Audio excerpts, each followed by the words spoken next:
부부는 70대 초반의 시민권자이고 미국에서 30년이 넘게 살았는데 지금 은퇴하고 보니까 소셜 세큐리티로 부부 합쳐서 월 2,000불 수입이고 몰게지가 없는 집을 가지고 있습니다. 아들 2명은 각자 가정을 유지하고 잘 살고 있는데 저희들의 노후가 불안하고 외로워지는 실정입니다. 정부 혜택을 위해서 집을 자녀에게 주려고도 생각하는데 갈등이 많습니다. 도움이 되는 조언을 부탁합니다. 뭐 이런 내용이세요. 아, 예. 이민 일세들에게 네. 대단히 보편적인 음. 질문이고 보편적인 상황입니다. 네. 왜냐하면 이민 일세 때 와가지고 이제 자녀들 공부시키느라고 이렇게 열심히 일만 하다가 그러셨죠. 노후 대책에 대해서는 별로 생각들을 못 하는 거죠. 네. 못 하고 이렇게 하다가 보니 했는데 자녀들은 다 성공해서 이제 가정을 이루고 잘 사는데 네.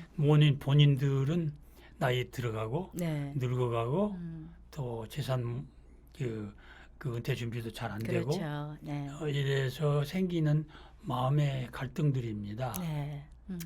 근데 이제 나이가 70이 넘고 이렇게 되면은 네.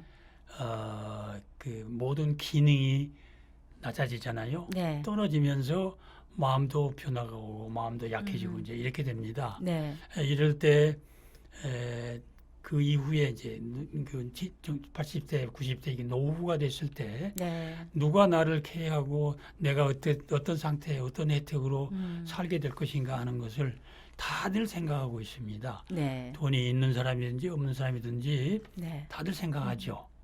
그런데 이제 우리가 분명히 알아야 될 거는 네. 대개 이제 상담을 와서 이런 상담이 참 많은데요. 상담을 와서 걱정하는 게 뭐냐 그러면은 말은 안 하지만은 자녀들에 대한 기대에서 오는 실망. 예. 이거가 제일 커서 네. 가정적인 문제를 일으키는 경우가 참 많습니다. 네. 왜냐하면은 이 이민 세대들이 일하고 열심히 할 때는 자식들만 성공시켜 놓으면 자기 일생 성공인 걸로 알고 그럼요. 일해 왔다고요. 네. 근데 이제 막상 자식들 성공시켜 놓고 보니까 네. 자식들은 자기 가정 있잖아요. 그렇죠. 자기 업무가 있잖아요. 근데 부모들 케어를 잘 못할 때가 있습니다. 아무리 잘해도 네. 늙어가면서 마음이 허약해지는 것, 생활이 궁해지는 것, 병이 생겨서 몸이 약해지는 것은 아무도 대응을 해줄 수가 없습니다. 네. 자녀들이 아무리 효자일지라도 그 실감을 못하죠.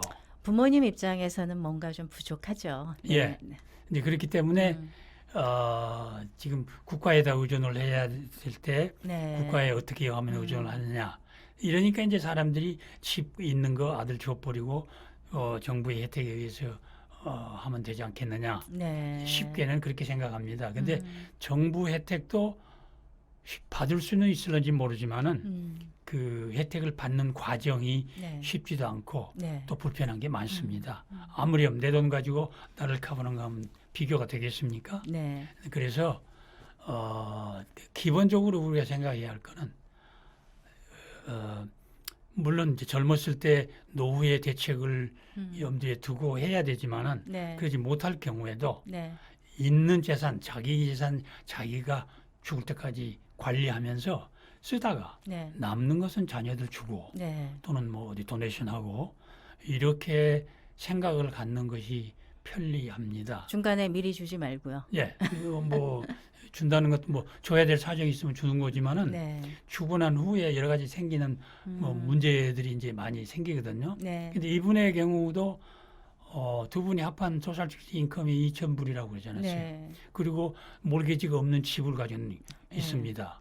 그 넷 에코리를 가지고 있는데 그럼 2,000불 가지고 생활은 근신이 될는지 모를 겁니다. 네. 그러나 이제 플랜 전혀 뭐 되지 않거든요. 네. 그러니까 지금 이런 생각을 하는 겁니다. 네. 근데 이제 기본적으로 집이 있어도 네. 2,000불 합한 인컴이 2,000불 정도 보면은 나중에 지금 방송하는데 카톡이 왔네요. 제가 전화를 꺼야 되는데 죄송합니다. 뭐 우리 이해해 주실 줄 믿고 계속 하시죠. 예. 이제 그렇게 대비를 해야 되는데 네.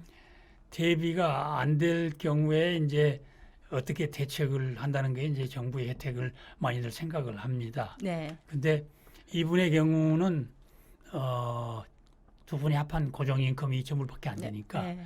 나중에 롱텀 케어 상황이 됐을 때는 다 자격이 됩니다. 아. 걱정할 거 없어요. 네. 그 다음에 그 집이 있는 거는 네. 집이 있는 대로 그 집에서 사는 동안은 롱텀 케어 혜택을 받는데 지장이 없습니다. 네. 기본적인 집이기 때문에요.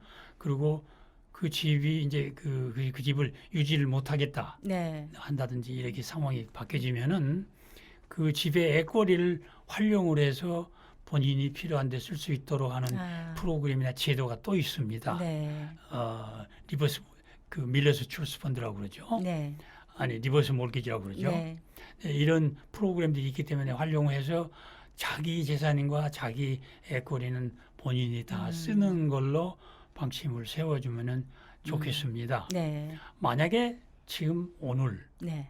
이 집을 아들한테 줬다 아니면 딸한테 줘버렸다. 네. 그리고 재산이 없고 2,000불 수입밖에 없다. 그렇게 되면은 그 상태 자체는 롱텀 케어 메디케이드 자격에 지장이 없죠. 네. 그러나 집을 양도를 해버리고 난 그 시점에서부터 네. 5년 동안은 자격이 없게 됩니다. 그러니까 롱텀 케어 메디케이드 신청이 예, 안 자격이 되나요? 안 됩니다. 그 5년 동안 신청을 하게 되면 5년 동안 백체크를 해가지고 네. 있는 자산이 어떻게 그 트랜스퍼가 됐느냐 하는 걸 확인하기 때문에 음. 그렇게 되면 5년 동안은 아무것도 못한다는 얘기가 되죠. 네. 이제 그런 여러 가지 제한 사항들이 따르게 됩니다. 네. 그러니까 이분의 경우는 음. 집이 있는 대로 그대로 유지하면서 만약에 롱텀 케어 상황이 되면은 네. 자격이 있습니다. 네. 롱텀 케어 메디케이드를 생각한다 그러면은 자격이 개인의 인컴이 한 달의 수입이 금년의 경우 2,331불 미만이면 되거든요. 네. 그러니까 두 분 다 뭐 프라블럼 없는 거죠. 네. 은행에 세이빙이 6,000불 이상만 없으면 됩니다. 네. 근데 이제 집이 있는 거는 기본적으로 자기가 살고 있는 프린시팔 레시던스이기 때문에 그거는 자산으로 계산을 안 합니다. 네. 다만 그걸 쓰다가 돌아가실 경우에 네.